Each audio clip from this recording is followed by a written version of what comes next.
CDS general Anil Chauhan का बड़ा बयान सामने आया है। विदेशी टेक्नोलॉजी पर निर्भरता कमजोर बनाएगी, ये उन्होंने कहा है। साथ ही कहा कि स्वदेशी एडवांस टेक्नोलॉजी लड़ाई के लिए जरूरी है।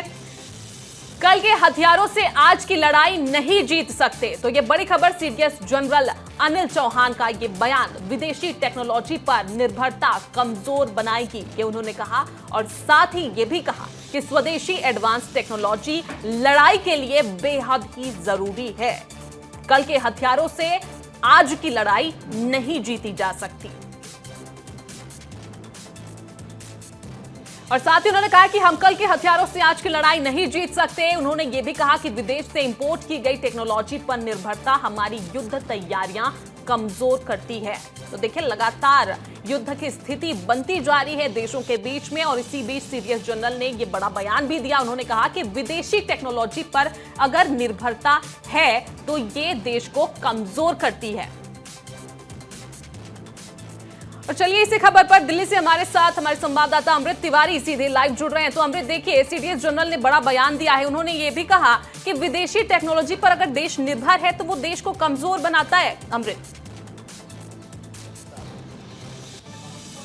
देखिए, जो ऑपरेशन सिंदूर था वो न सिर्फ एक किसी दूसरे खिलाफ लड़ने वाला एक ऑपरेशन था, बल्कि भारत के भीतर जो टेक्नोलॉजी है और भारत की जो सामरिक क्षमता है उसकी एक टेस्टिंग का एक बेमिसाल नमूना भी रहा। और इस बात का जिक्र जो है जनरल सीडीएस रावत ने किया है। और इस बात को उन्होंने व्याख्या किया कि किस तरह से यह युद्ध जो है एक तरह से जो एक टेक्नोलॉजिकल एडवांसमेंट की तरफ आगे बढ़ा और जो वॉरफेयर था दुनिया में एक अलग तरीके से दिखाई दी। और भारत जो है इसमें एक डोमिनेंट के तौर पर उभर करके सामने है। वो इसकी वजह ये रही कि जो ड्रोन वॉरफेयर था, जो ड्रोन से लड़ाई थी, तकनीक की लड़ाई थी, उसमें भारत अपनी शक्ति को बाखूबी दिखाता हुआ नजर आया। लेकिन इस दौरान जो संभलने और समझने वाली बात ये रही कि अगर हम विदेशी तकनीक पर निर्भर रहते हैं तो वो कभी भी हमें धोखा दे सकती है। मसलन कई ऐसे साजो सामान थे जिनको लेकर के भारत ने अभी से अपनी चिंता जाहिर की है और स्वदेशी तकनीक से उसे निर्मित करने पर जोर भी दिया है। आपको बता दें कि ऑपरेशन सिंदूर के बाद से, जैसा कि प्रधानमंत्री ने कहा था कि ऑपरेशन सिंदूर खत्म नहीं हो रहा है,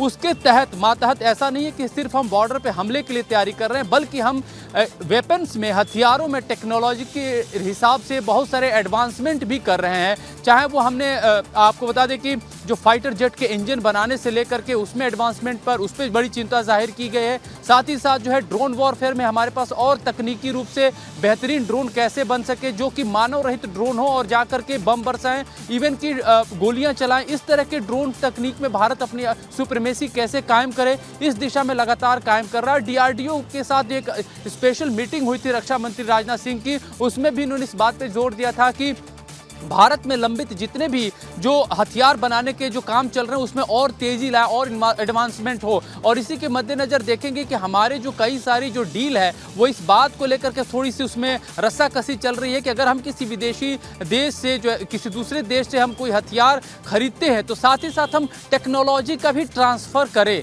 इस बात पर ये बात हो रही है कि सिर्फ और सिर्फ बात सिर्फ खरीद और बिक्री की ना हो, बात टेक्नोलॉजी ट्रांसफर की हो। और इसीलिए कई सारे ऐसे फाइटर जेट की जो डील है वो थोड़ी रुकी हुई हैं। इसमें कई सारे देश आगे भी आए हैं कि वो अपने सामान के साथ साथ टेक्नोलॉजी में कुल मिलाकर ये कहें कि सीडीएस जनरल ये कहना चाह रहे हैं कि अगर विदेशी टेक्नोलॉजी पर देश निर्भर है तो ये कहीं ना कहीं देश को कमजोर करता है और इसके लिए स्वदेशी एडवांस टेक्नोलॉजी की बेहद जरूरत है। फिलहाल बहुत बहुत शुक्रिया।